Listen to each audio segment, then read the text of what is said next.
That first week that everything happened, I was so stressed out. I had so much built up. I was exhausted. I felt like I had the weight of the world on my shoulders. When Avion Simon's mom fell sick with COVID last year and went to the hospital, Avion stayed home and cared for his siblings, CJ and Momo, while juggling his own schoolwork, his job, and football. You can tell how bad she was hurting. I've never seen my mom like that sick before. And so I would help them take care of her and the kids. I said, everything's gonna be okay. Don't worry about anything. You know you have me, and I'll always be there for y'all. They figured out that she had double pneumonia in both of her lungs, and that's when it got worse. I got to see her, but she couldn't talk to me or anything. I couldn't recognize my mom. She didn't look the same as when she left the house that Tuesday. And then that morning at 1:14, she died. I feel empty. You have to wake up knowing you don't have any parents, and go to sleep knowing you don't have any parents. That's the hardest part for me. Why did that happen to me and my family? Like, why mine? I don't get it. Across the country, more than 200,000 children and teens like Avion, CJ, and Momo have lost a parent or caregiver to COVID. Roughly 65% of them are children of color. I think there's nothing like this that compares to the sheer number of kids that have lost caregivers basically at one moment in time. In the last 2 years, 200,000 children have lost a parent or a primary caregiver because of COVID. We have to think, what are their psychological needs going to be, and how will those needs be met? Because otherwise, those psychological consequences have physical consequences as well. Long term, these effects could be with them for the rest of their lives. Over the last 25 years, scientists have come to understand that adversity in childhood can have long-term impacts, not only on mental health, but on physical health. That relationship was first discovered back in the 1980s through research Dr. Vincent Felitti started at Kaiser Permanente. We started with a very detailed medical history and comprehensive medical evaluation, and then followed for the next 20 years. So this is the female health questionnaire, health appraisal questionnaire that we use. The landmark study looked at 10 kinds of adverse childhood experiences, or ACEs, among a group of 17,000 people, ranging from abuse to exposure to a parent's mental illness to divorce, I have been physically abused as a child, and matched them to risky health behavior and disease later in life.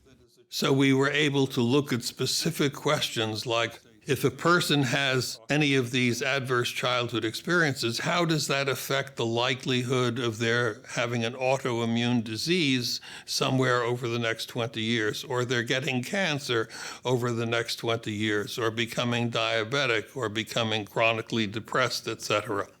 Additional diseases, high blood pressure, The results stunned Felitti, along with his research partner Robert Anda from the Centers for Disease Control. Adverse childhood experiences have a major and profound effect on our most prevalent public health problems. For instance, we found a high relationship to cancer, and our initial thought was, okay, so you have a terrible childhood, so you end up smoking 2 or 3 packs a day, of course. But that was just a very little piece. The rest of it was even more shocking. Even without risky behavior, ongoing or repeated exposure to adversity increased the likelihood of later disease. What struck us was that we suddenly had an explanation for medical problems that have been intractably difficult to deal with. Felitti's findings had vast implications for understanding the risk and for prevention of many common diseases in the U.S. I assumed that that was going to catch on like wildfire in medical circles. It did not. People didn't want to hear about it lest they have to deal with it. The comments that I hear commonly are, if I wanted to be a damn shrink, I'd have been a shrink.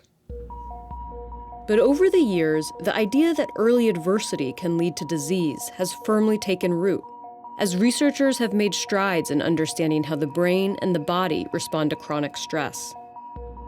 In the face of a perceived threat, the body's stress response system turns on, and the brain releases hormones like cortisol and adrenaline that flood the body. The heart rate speeds up and blood pressure increases. Normally, the system switches off when the threat recedes.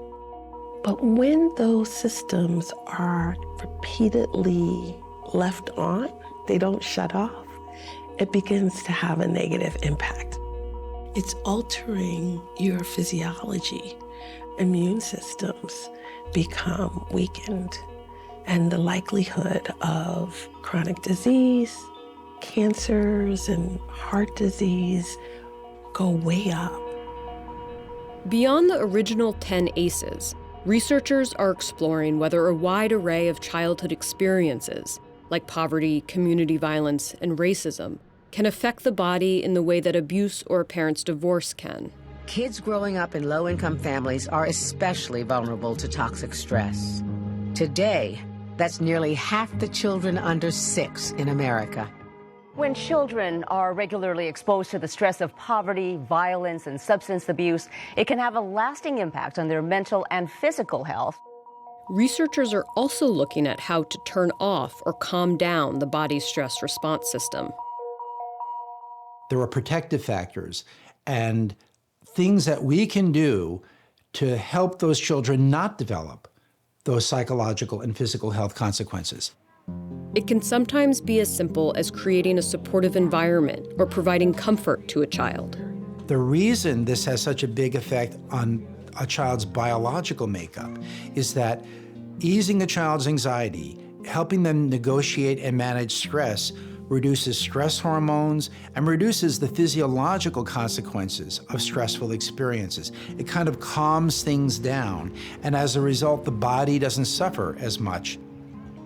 But as COVID-19 spread, killing 1 million Americans, children often lost the very person who played that role. The rug has been pulled out from underneath them, and that buffering relationship isn't there. And the question is, what is a substitute for that buffering relationship? We need to think of this as a national disaster that needs our attention right now. The longer we wait, the greater the risk. These kids will wind up suffering for years and years to come. Without an effective national strategy to help children who have lost caregivers to COVID, families around the country are making do as best they can. There are things that we know work and work well that minimize the impact of these traumas. Having connections, being connected to someone else, a teacher, a coach, a family member, may help you navigate a loss such as that. What's funny? What's funny? Over 6 months have passed since Avion's mom died.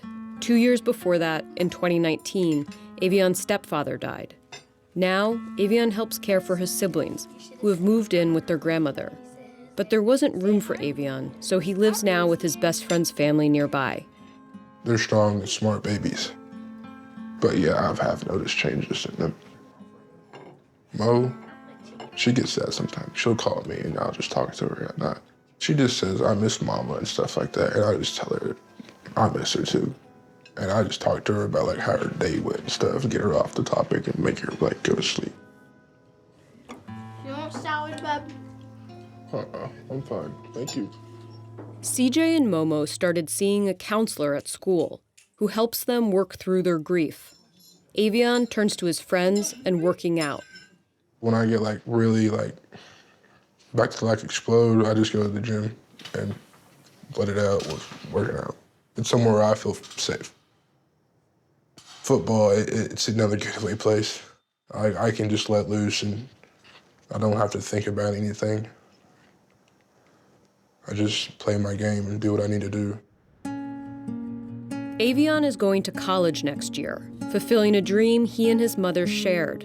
Then he plans to return home, get an apartment, and raise CJ and Momo. I put this photo on my lock screen so I could wake up in the morning and see her face every day, really. And it keeps me motivated, it keeps me going. If I have to struggle for a little bit for them to have what they want, that's what I'm gonna do, because that's what my mom and dad did for me when I was growing up. I just want them to be happy and not have to worry about anything else the rest of their lives.